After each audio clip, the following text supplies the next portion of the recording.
الصلاۃ والسلام علیک یا شفیع المذنبین، الصلاۃ والسلام علیک یا رحمۃ للعالمین، الصلاۃ والسلام علیک یا سیدی یا جد الحسن والحسین۔ حمد و صلوات کے بعد آج کی اس محفل پاک کا بھائی محمد بوٹا نے اپنے والدین کے ایصال ثواب کے لیے اہتمام کیا۔ اللہ کریم ہم سب کے اور ان کے والدین کو جو دنیا میں ہیں ان کو برکتیں، جو دنیا سے چلے گئے ان کی قبروں کو جنت کے نور سے روشن و منور فرمائے۔ حضرت سیدنا خالد بن عمران رضی اللہ تعالی عنہ فرماتے ہیں، آقا کریم رؤوف الرحیم علیہ الصلاۃ والتسلیم ایک دفعہ ہماری قوم میں تشریف لے آئے اور ارشاد فرمایا کہ تم لوگ اپنی ڈھالیں لے لو۔ ڈھال کہتے ہیں جب پہلے زمانوں میں جنگ ہوتی تھی تو لوہے کا ایک آلہ جس کو اپنے سامنے رکھ کے دشمن کے وار سے اپنے آپ کو بچایا جاتا۔ ایک ہاتھ میں تلوار ہوتی، ایک میں وہ ڈھال، اگر وہ وار کرتا تو ڈھال یوں کر دیتے۔ سادہ لفظوں میں ڈھال دشمن کے وار سے بچانے کا ایک آلہ ہوتا ہے۔ آپ علیہ السلام نے فرمایا کہ اپنی ڈھالیں لے لو۔ تو ہم لوگوں نے عرض کی کہ کیا کوئی دشمن آ گیا ہے؟ کیا کوئی دشمن آ گیا ہے؟ آقا دو جہاں صلی اللہ علیہ وسلم نے ارشاد فرمایا، نہیں، دشمن نہیں آیا، میں نے کہا ہے جہنم سے بچنے کی ڈھالیں لے لو۔ تم نے ظاہری دشمن سے بچنے کی ڈھال مراد لی، جبکہ میرا مقصود ہے کس سے بچنے کے لیے ڈھال لے لو؟ جہنم سے۔ تو جیسے دشمن کے وار سے، اس کی تلوار سے ڈھال بچاتی ہے، ایک ڈھال آقا کریم علیہ السلام نے امت کو عطا فرمائی ہے، اگر ہم وہ ڈھال اپنے ساتھ لے لیں تو پھر جہنم سے بچ جائیں گے۔ جہنم سے انہوں نے عرض کی، یا رسول اللہ صلی اللہ علیہ وسلم، جہنم سے بچنے کی ڈھال کس چیز کا نام ہے؟ ہمیں تو نہیں پتا، پھر آپ ہی بتا دیں کہ جہنم سے جو ڈھال بچاتی ہے اس کا نام کیا ہے؟ اس کا نام تو آقا کریم علیہ الصلاۃ والتسلیم نے فرمایا، میں بتا دیتا ہوں۔ اب گویا حضور علیہ الصلاۃ والتسلیم امت کو کس سے بچنے کی ڈھال دے رہے ہیں؟ یا سادہ لفظوں میں جہنم سے بچنے کا وظیفہ، جہنم کے عذاب اور آگ سے بچنے کا وظیفہ۔ پھر مبارک زبان سے یہ مبارک کلمات یوں ترتیب پاتے ہیں۔ آقا کریم علیہ السلام نے فرمایا، سبحان اللہ والحمد للہ ولا الہ الا اللہ واللہ اکبر ولا حول ولا قوت الا باللہ العلی العظیم۔ فرمایا یہ جہنم سے بچنے کے لیے ڈھال کافی ہے، اس کا وظیفہ کیا کرو۔ اس کا کیا کیا کرو؟ وظیفہ کیا کرو۔ اور مزے کی بات، یہ تیسرا کلمہ ہے، اگر کسی کو پڑھتے ہوئے سمجھ نہیں آئے تو یہ کون سا کلمہ ہے؟ تیسرا کلمہ ہے۔ آقا دو جہاں صلی اللہ علیہ وسلم فرماتے ہیں، جو بندہ دنیا میں ان کلمات کا ورد کرے گا، وظیفہ کرے گا، کون سے کلمات کا؟ تیسرے کلمات، تیسرا کلمہ جو اس کے اندر کلمات آئے ہیں، سبحان اللہ والحمد للہ ولا الہ الا اللہ واللہ اکبر ولا حول ولا قوت الا باللہ العلی العظیم۔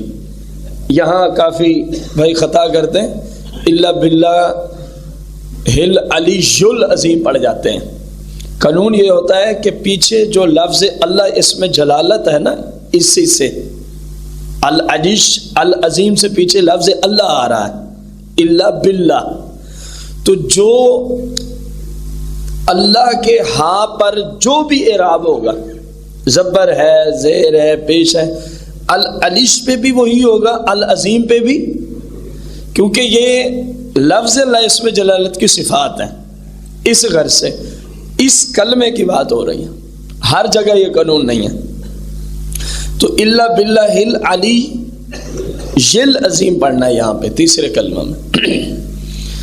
تو اب رسول پاک صلی اللہ علیہ وسلم نے فرمایا جو بندہ ان کو دنیا میں پڑھتا ہوگا، ان کلمات کو، تو قیامت کے دن جب آئے گا، غور کریں، حضور علیہ السلام فرماتے ہیں یہی کلمات، یہی ڈھال بن کے، یہی کلمات ڈھال بن کے اس پڑھنے والے کے آگے بھی، پیچھے بھی، دائیں بھی اور بائیں بھی، فرمائے یہ کلمات ڈھال بن کے قیامت کے دن تیری حفاظت کی غرض سے آئیں گے۔ آگے بھی یہی کلمات ہیں ڈھال کی شکل میں، پیچھے بھی یہی کلمات ہیں ڈھال کی، دائیں بھی یہی کلمات ہیں اور بائیں بھی یہی کلمات ہیں ڈھال کی شکل میں، اور حد ہو گئی ہے، فرمایا کہ یہ تیری حفاظت کرتے جائیں گے، کرتے ہی جائیں گے، کرتے ہی، حتیٰ کہ جہنم کے علاقے سے نکال کے تجھے جنت تک داخل کر کے آنا انہی کلمات کی ذمہ داری ہوگی۔ اب دیکھو کتنا پیارا وظیفہ ہے اور کتنا مشکل ہے، یہ بھی آپ اندازہ لینا، سبحان اللہ والحمد للہ ولا الہ الا اللہ واللہ اکبر ولا حول ولا قوت الا باللہ العلی العظیم، کتنا مشکل ہے۔ اب میں آپ کو ایک چھوٹی سی بات کروں تاکہ ہمارا ذہن بنے، زیادہ دنوں کا میں نہیں کہتا آپ کو، کل صبح 7 بجے سے آج صبح 7 بجے تک صرف اتنا سوچ لیں کہ میری زبان سے کون کون سے کلمات نکلے۔ 50 سال کی زندگی کا میں نہیں کہہ رہا، 20 25 30 35 الحاصل کیا، صرف 24 گھنٹوں کا اگر آپ حساب کر لیں نا اپنا کہ میں نے زبان سے کیا کیا بولا ہے، اور پھر یہ بھی ساتھ اپنے آپ کو سمجھانا ہے جو صحیح بولا ہے تو رب کی رضا ہے، غلط بولا ہے تو قیامت کے دن پھر جواب دینا پڑے گا، قیامت کے دن مجھے جواب دینا پڑے گا۔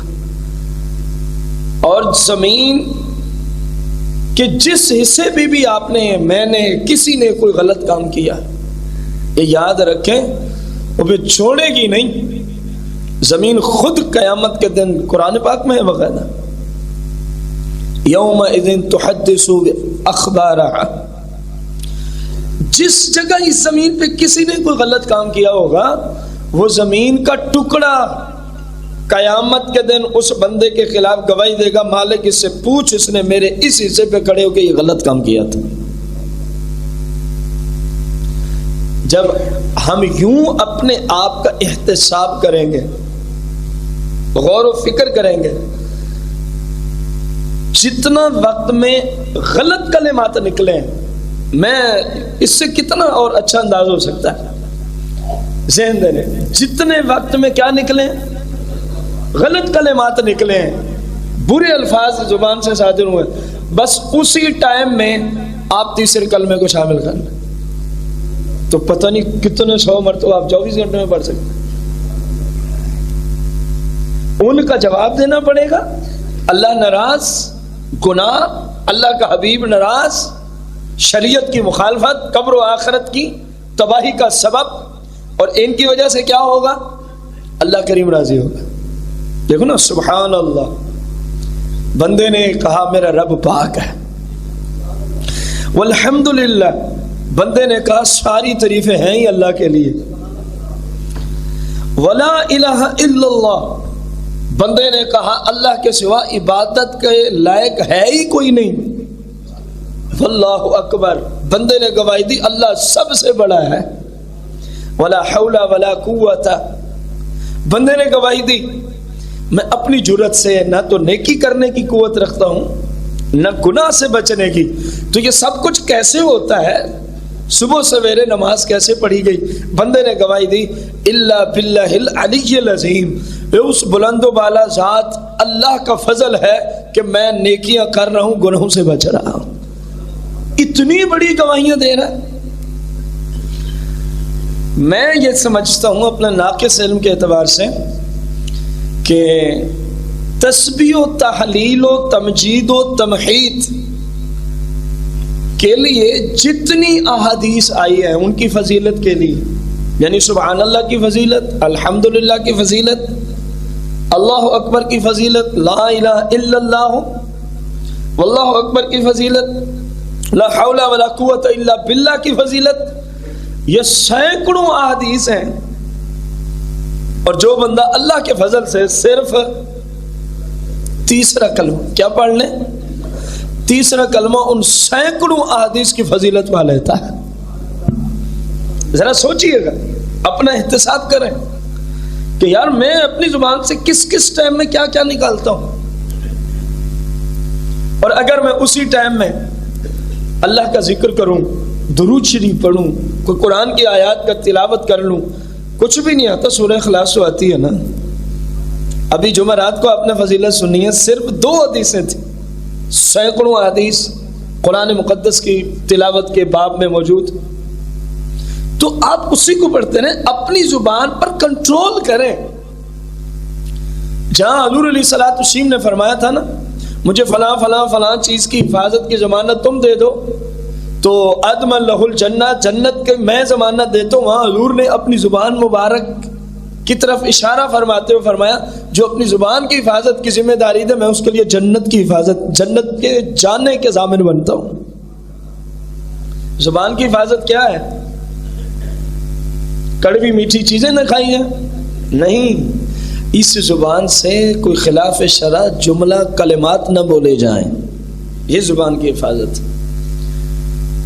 اس اعتبار سے ذرا سوچنا جا کے، امید ہے اللہ تعالیٰ کرم فرمائے گا کہ میں نے یہ بولا تو اللہ ناراض، اللہ کا حبیب ناراض، شریعت کی مخالفت، قرآن کی مخالفت، حدیث کی مخالفت، دین کی مخالفت، اسلام کی مخالفت، اور اگر پھر میری قبر و آخرت خراب ہو گئی، الٹا یہاں گناہ لکھے گئے، اگر اور یہ بندہ مت سمجھے کہ میں جو گناہ کرتا ہوں بس میں ہی کرتا ہوں، پتہ نہیں بندے کے گناہوں کی وجہ سے کس کس کو تکلیف ہوتی ہے۔ اس حدیث سے آپ اس کو سمجھ سکتے ہیں۔ فرمایا کہ جب کوئی بندہ مرتا ہے یا تو راحت پاتا ہے یا اس سے راحت پاتے ہیں، یا راحت پاتا ہے یا اس سے راحت پاتے، مفہوم ہے روایت، راحت پاتا ہے بندہ اگر پرہیزگار متقی ہے، الدنیا سجن المومن، تو قید خانے سے راحت پا گیا، سکون سے زندگی گزارے گا۔ ادھر تو مومن کے لیے قید خانہ ہے نا جی، اپنی مرضی سے ایک کام بھی ہم نہیں کر سکتے۔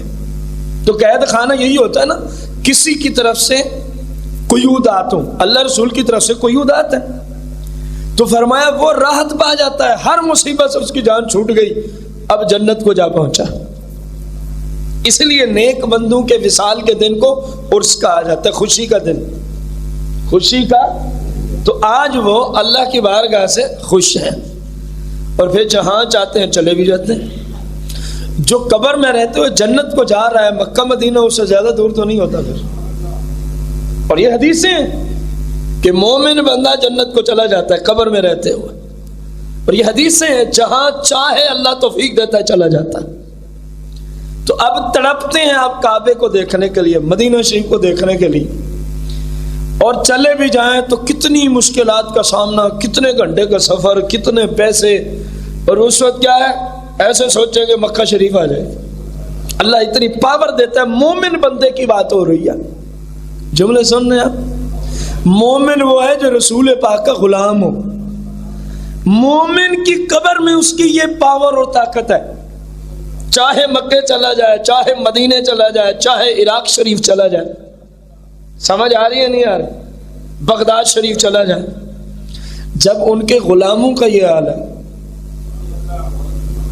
اپنی قبر سے، حدیثیں، جب ان کے خادموں کا یہ حال ہے تو پھر رب بھی جانے مصطفیٰ کا اپنا حال کتنا اونچا ہے، اس کو تو رب کی ذات ہی جانتی ہے۔ اب آپ غور کریں، کوشش کریں اپنی زبان کو اللہ رسول کے ذکر میں تر رکھیں۔ ادھر آپ یہ کوشش کر لیں قبر میں یہ ذکر آپ کی قبر کو تر رکھیں گے۔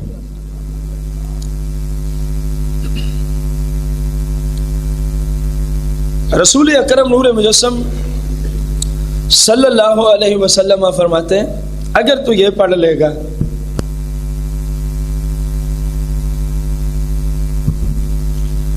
رسول اکرم نور مجسم صلی اللہ علیہ وسلم فرماتے ہیں اگر تم یہ کلمات پڑھ لو گے تو پھر کیا ہوگا، یہ قیامت کے دن تمہارے لیے، یاد کریں نا، اپنے گھر بھی یہ حدیث پہنچائیں، اپنے دوست سے بات، پتہ نہیں آپ کے بتائے سے کوئی ایک بندہ ہی عامل ہو جائے، اس کی تو بچت ہو گئی ہے، آپ کی بھی ساتھ میں ہو جانی۔ حدیث مبارکہ مسلم کی، جس کے بتانے سے جتنے لوگ نیک عمل کریں، فرمایا ان سب کی نیکیوں کے برابر اللہ اس بتانے والے کو بھی اجر دیتا ہے، اور مزے کی بات ہے ان کے نیکیوں میں فرمایا ایک رتی برابر بھی نیکی میں کمی نہیں آنے دیتا۔ اب غور کریں، ایسی عظیم اور پیاری حدیثیں یاد کرنے کے قابل ہیں، تو تیرے لیے کیا بنے گا تیسرا کلمہ؟ کہاں کہاں؟ آگے، پیچھے؟ کس دن کی بات ہے؟ محشر کے دن کی بات ہے، اور یہ وہ دن ہے جب ہر کوئی ایک دوسرے سے جان چھڑا رہا ہوگا۔ اس دن کے لیے کوئی ذخیرہ اکٹھا کر لو، اس دن کے لیے خزانہ اکٹھا کر لو، کام آئے گا، اور پھر چلیں گے تیرے ساتھ ساتھ یہی کلمات، چلیں گے جہنم سے بچا کے کہاں تک پہنچا کے آئیں گے؟ تو جس بندے کی حفاظت کے لیے اللہ کے مبارک کلمات ساتھ ہوں اس کو کوئی پریشانی ہو سکتی؟ تو کوشش کریں گے انشاءاللہ تیسرا کلمہ پڑھتے رہیں گے۔ اب ہم دیکھتے ہیں یہ تیسرا کلمہ کیسے وجود میں آیا، تیسرا کلمہ کیسے وجود میں آیا۔ ایمان تازہ ہو جاتا ہے کہ کن کن نفوس قدسیہ نے اس کلمے کو شرف بخشا ہے، اور پھر کس ذات نے آ کے اس کو پورا کیا، کس ذات نے آ کے اس کو پورا کیا۔ ذرا غور کریں، حضرت نوح علیہ نبینا علیہ السلام کی قوم نے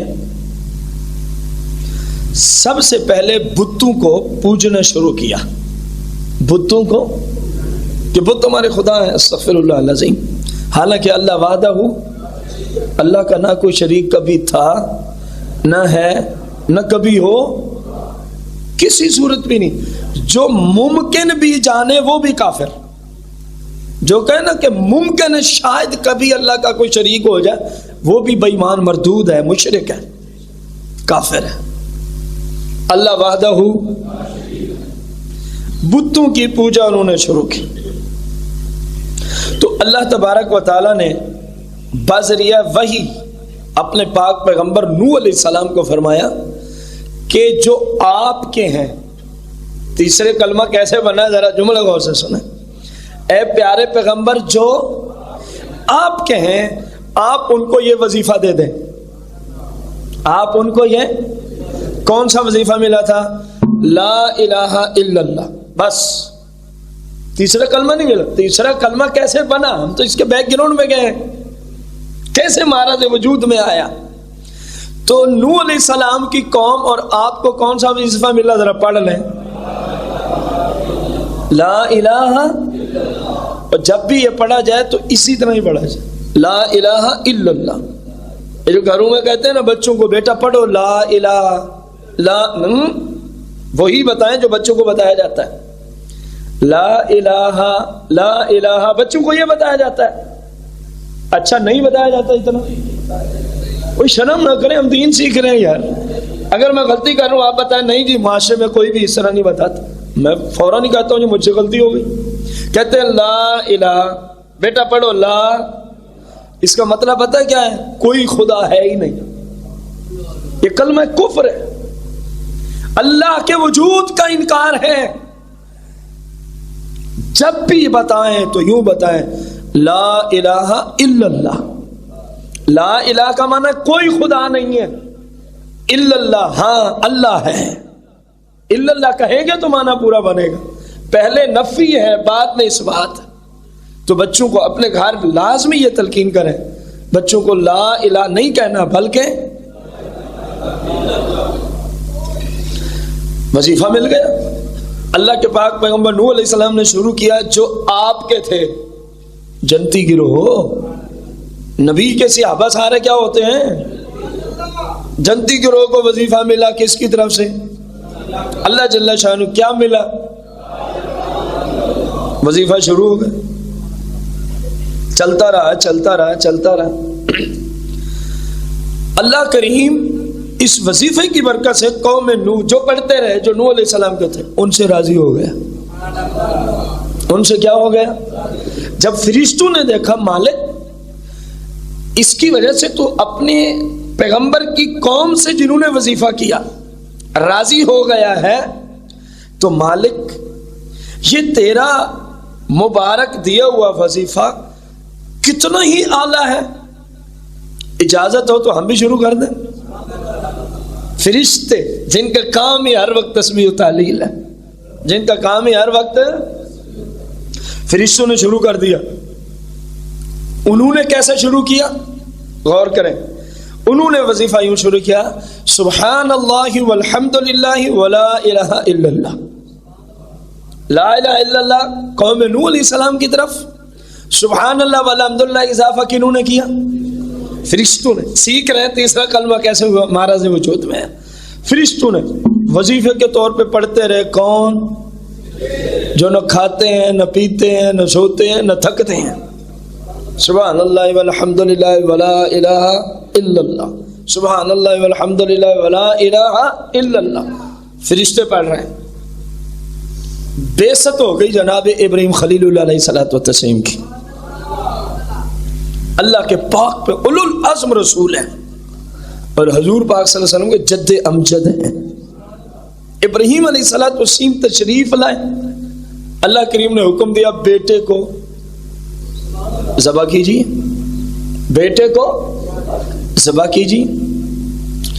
بیٹے کو ذبح کر دیا، جو ان کے حق میں تھا انہوں نے کر دیا۔ بیٹے کو لے کر چھری کو چلا دیا۔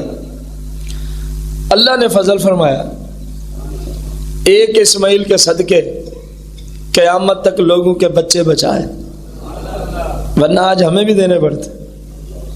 اور جیسی اولاد ہے پھر آپ کو پتہ ہی ہے، پھر باپ کو ہی قربانی دینی پڑتی، اولاد تو بات ہی نہیں مانتی۔ آپ کے سامنے ہی ہے، آپ کے نماز پڑھو وہ منہ اٹھا کے دوسری طرف جا رہا ہے، تو اس نے اپنے آپ کو کب پیش کرنا تھا؟ وہ تو اسماعیل علیہ السلام تھے نا۔ عرض کی ابا حضور میں حاضر ہوں، میری جان چاہیے نا، میں حاضر ہوں، آپ کا رب راضی ہو تو ٹھیک ہے۔ اللہ نے ان کے بیٹے کو بچا لیا اور اس کی جگہ دمبا دے دیا، مینڈا دے دیا۔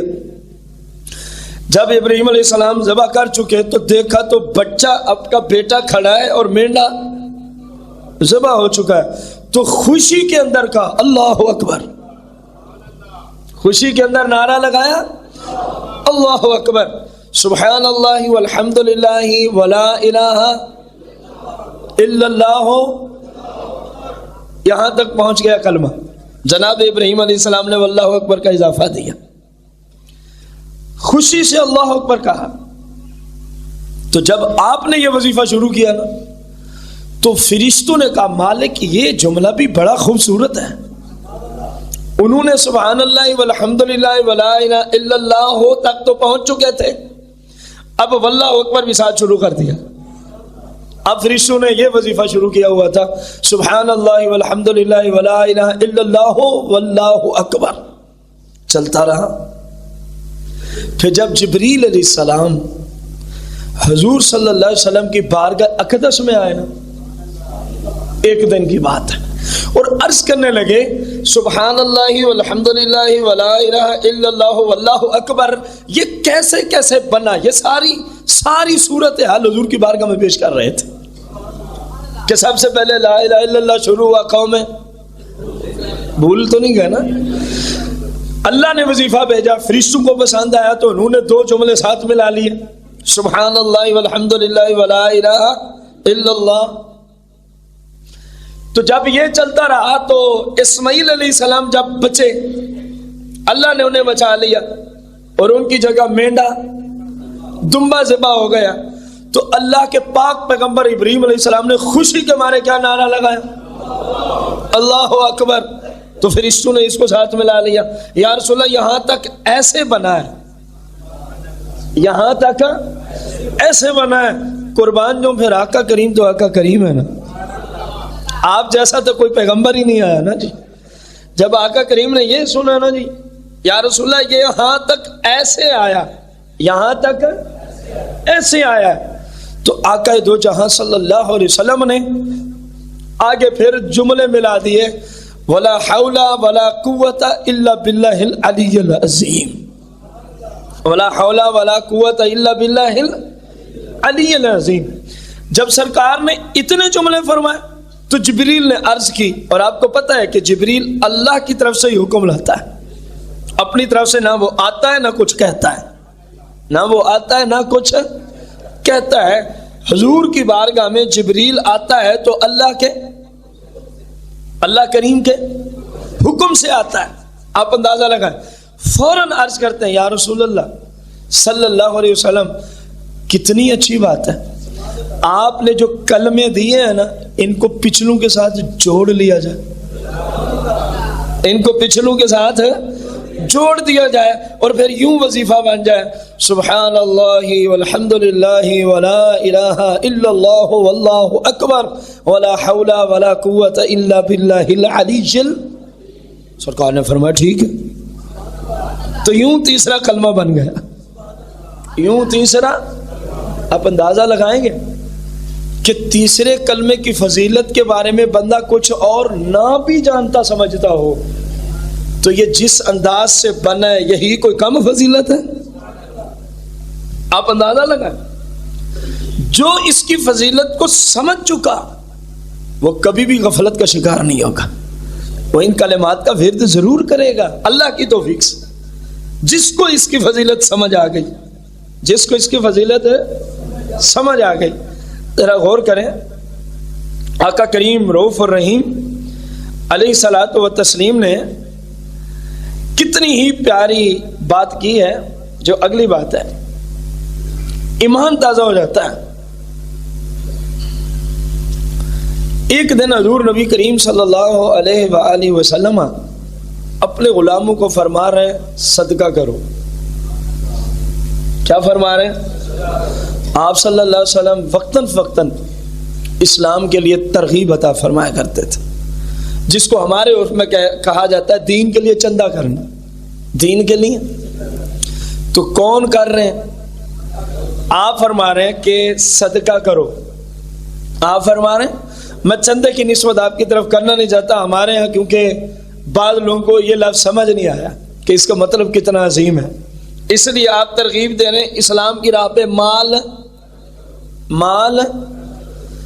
تو اسلام کے لیے مال مانگنا، اسلام کے لیے دوسروں کو کہنا کہ آپ خرچ، یہ کس کا طریقہ؟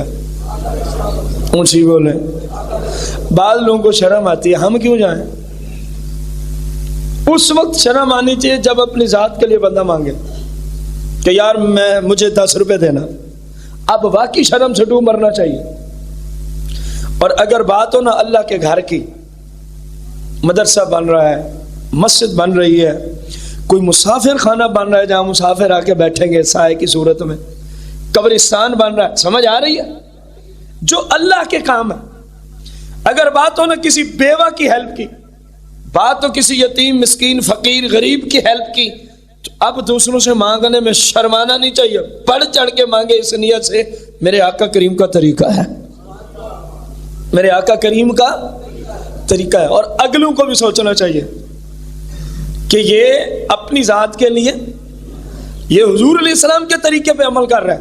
اور جب حضور علیہ السلام صحابہ کو فرماتے نا اسلام کے لیے مال خرچ کرو، تو ان کے پاس نہ ہوتا وہ بازاروں کو چلے جاتے اور اعلان کرتے کوئی ہے جو ہم سے مزدوری کرائے، ہم نے اسلام پہ مال خرچ کرنا، کوئی ہے جو ہم سے مزدوری کرائے، ہم نے اسلام پہ مال خرچ کرنا ہے۔ اور میرے بھائیوں، جو پڑا ہے وہ ہمارا نہیں، جو جمع پڑا ہے وہ ہمارا، جو پہن لیا وہ بسیدہ ہو گیا، جو کھا گئے وہ فنا کر گئے، تو اپنا کیا ہے؟ تین ہی حالتیں، پڑا ہے لوگوں کا، میں حدیث سنا رہا ہوں، پہن لیا بسیدہ ہو گیا، کھا لیا فنا ہو گیا، اپنا کیا ہے؟ فرمایا جو اپنے ہاتھ سے تو اللہ کی راہ میں دے گیا وہی تیرا ہے۔ اب پتہ نہیں لوگوں کو کیوں نہیں یہ پسند کہ اپنے لیے بھی کچھ ہو جائے، اپنے لیے بھی کچھ ہو جائے۔ اب کوئی بھی سسٹم ہے، آپ یہ مت سوچا کریں یہ تو انتظامیہ کی ذمہ داری ہے، اللہ کے گھر کو بنانا انتظامیہ کی ذمہ داری ہے، بولیں امام صاحب کی ذمہ داری ہے، خطیب کی ذمہ داری ہے، کس کی ذمہ داری ہے؟ تمام مسلمانوں کی، تمام مسلمانوں کی ذمہ داری ہے۔ آپ دیں، خود بخود بڑھ چڑھ کے حصہ ملائیں، اگر نہیں ہے کسی دوست کو کہیں، نہیں جی وہی کہیں گے انتظامیہ کی ذمہ داری ہے، انتظامیہ کی ذمہ داری نہیں ہے، سمجھ آ رہی ہے؟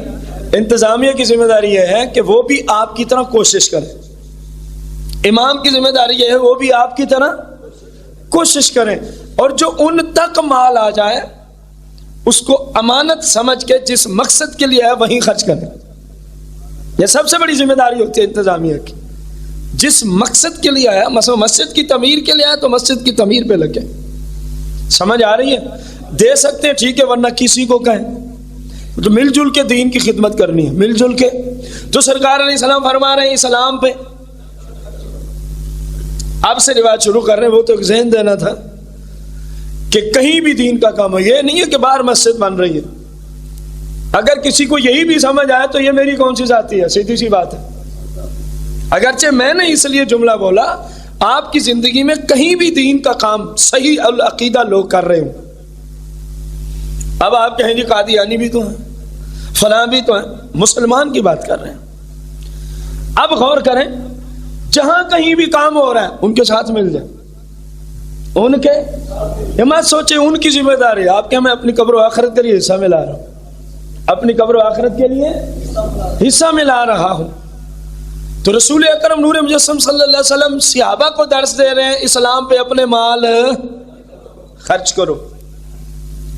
اب صحابہ نے مال دینا شروع کیا، صحابہ کرام نے مال دینا، غربت کا دور جو صحابہ نے دیکھا ہے شاید قیامت تک شاید ایسا دور دوبارہ نہیں آ سکتا جیسا غربت کا دور ہمارے صحابہ کرام نے، حالانکہ سارے قطعی طور پہ جنتی لوگ ہیں، جو صحابہ کے جنتی ہونے میں شک کرے وہ خود جہنمی ہے، وہ خود ہے بھلے کسی کا ابا ہی کیوں نہ ہو، سمجھے؟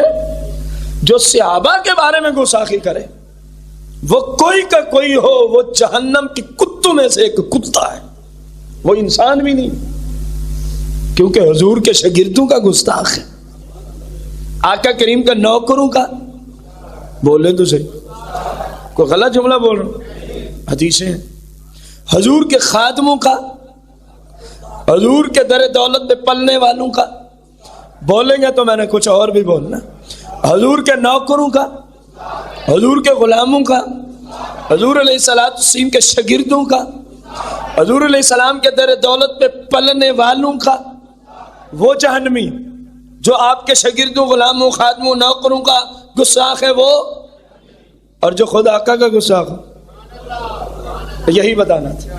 جب شاگردوں کے گستاخ جہنمی ہیں تو پھر جو حضور کے خلاف ہو وہ سب سے بڑا لعنتی بھی ہے، سب سے بڑا جہنمی بھی ہے، اس سے بڑا لعنتی شخص کائنات میں کوئی نہیں ہے جو حضور علیہ السلام کا گستاخ ہے۔ لیکن گستاخی ہو، انگوٹھے نہیں چومے آپ کہیں گستاخ رسول ہے، یہ تو کوئی بات نہ ہوئی، انگوٹھے چومنے یا نہ چومنے میں گستاخی کا کوئی تعلق ہے؟ گستاخی کرے گا تو گستاخ رسول ہوگا، بات سمجھ رہے ہیں آپ؟ ہمارے یہاں جہالت کا دور ہے، پتہ خود کو نہیں ہوتا یہ گستاخ رسول ہو گئے. آپ فرض نہ پڑھیں عاشق رسول، وہ مستحب چھوڑے تو گستاخ ہے. اسلام میں ایسی کوئی بات نہیں ہے. یہ مفتیوں کا کام ہے کہ یہ جملہ گستاخی ہے یا نہیں ہے. عام بندوں کو اس سے کوئی تعلق نہیں ہے، وہ پوچھ سکتے ہیں مفتی. تو صحابہ کرام نے کیا دینا شروع کیا؟ ایک بندہ ہے جو بڑا ہی غریب ہے، وہ بیٹھا ہوا نا ہونٹ ہلا رہا. بس یہ آپ سب کے لیے آخری کلمات ہیں آج کے درس. جن کے پاس خصوصی طور پہ مال نہیں ہے، جن کے پاس ہے وہ یہ ہلا نہیں کر سکتے کیونکہ صحابہ نے نہیں کیا. جن کے پاس تھا انہوں نے مال ہی دیا ہے. انہوں نے سرکار علیہ السلام کی بارگاہ میں 10 روپے ہیں، 10 روپے دے دو، مسجد کے گلے میں ڈال دو. 5 ہے 5، 1 روپیہ تو ہے نا، وہی ڈال دو. یہ ہماری سوچ ہے کہ میرے روپیہ جب آپ قیامت کے دن آئیں گے حلال کا ہو، اللہ کی رضا کے لیے ہو، اللہ کی راہ میں ہو، پتہ نہیں کتنے بڑے پہاڑوں سے وہ روپیہ بڑا ہو چکا ہوگا. باقاعدہ روایات دے تو صحیح. اب غور کریں، ایک بندہ اس کو ہونٹ ہل رہے، مال دینے نہیں آیا. آقا کریم علیہ السلام، ظاہر ہے آپ تو پھر نگاہ نبوت رکھتے ہیں نا. آپ علیہ السلام نے فرمایا ابو ماما تو کیا پڑھ رہا ہے؟ تو کیا امت کی کیسی مہربان، امت پہ کتنی بڑی مہربانی ہے، خصوصاً ان کی جو 1 روپیہ بھی نہیں دے سکتے.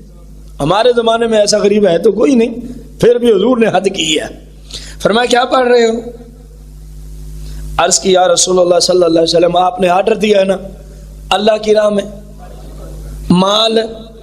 میں غریب آدمی ہوں، میرے پاس مال تو ہے نہیں، میرے پاس مال تو، لیکن جب میں نے دیکھا نا صحابہ کو آپ کی بارگاہ میں مال پیش کر رہے ہیں تو میں بڑا ہی پریشان ہوا. کاش کہ میرے پاس بھی پیسے ہوتے تو میں آج اسلام پہ خرچ، میں بڑا ہی پریشان ہوا. بس یا رسول اللہ میں نے پھر یہی سوچا پیسے تو ہے نہیں، چلو اللہ کا ذکر شروع کرتے. چلو اللہ کا، وہ کیا پڑھ رہا ہے؟ 3 کلمہ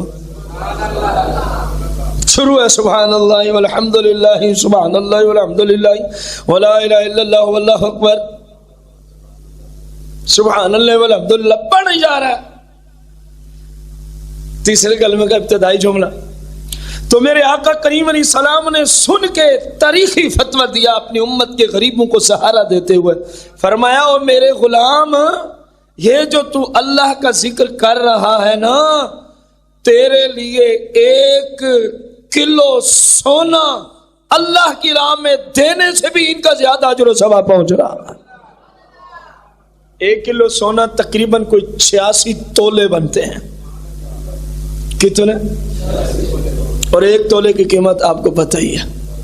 فرمایا یہ کلو سونا بھی کوئی دے دے اس سے بھی تجھے زیادہ ثواب پہنچ رہا ہے. تو میں نے اس لیے کہا کہ اسی کلو پہ ہی نہ بیٹھ جانا، کیونکہ جن کے پاس تھے انہوں نے، یہ جو غریب تھا اس کے لیے حکم ہے، جو نہیں دے سکتا. آپ مال دے رہے ہیں، ساتھ ساتھ وظیفہ کر رہے ہیں، تو سمجھیں کئی کلو سونے سے زیادہ آپ نے روزانہ ہی صدقہ کر لیا ہے. جو 100 بار پڑھ لے پتہ نہیں کتنے کلو سونے کا ثواب مل گیا اللہ کی راہ میں خرچ کرنے کا.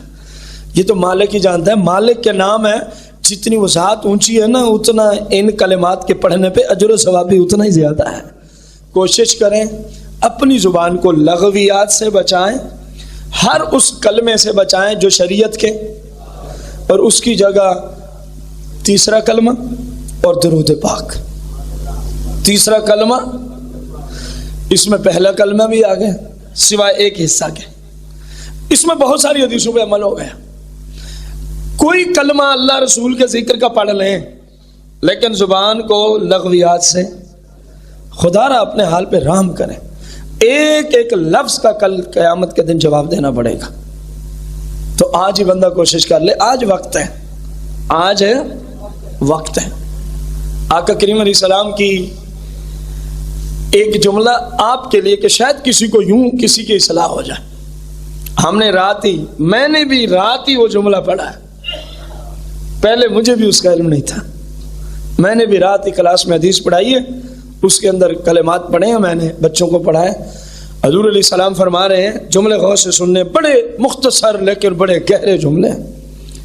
فرمایا میں کیسے خوشیاں مناؤں، میں کیسے خوشیاں مناؤں، حالانکہ اسرافیل علیہ السلام سور منہ میں رکھ کے بیٹھے ہیں، اللہ اذن دے اس کو پھونکوں اور ساری کائنات ہلاک ہو جائے۔ فرمایا میں کیسے خوشی مناؤں۔ یہ بڑے گہرے جملے ہیں لیکن سمجھنے والوں کے لیے۔ اللہ تعالی ہمیں حضور کے صدقے، حضور کی سیرت پہ عمل کی توفیق عطا فرمائے، آمین بجاہ النبی الکریم علیہ الصلوۃ والتسلیم۔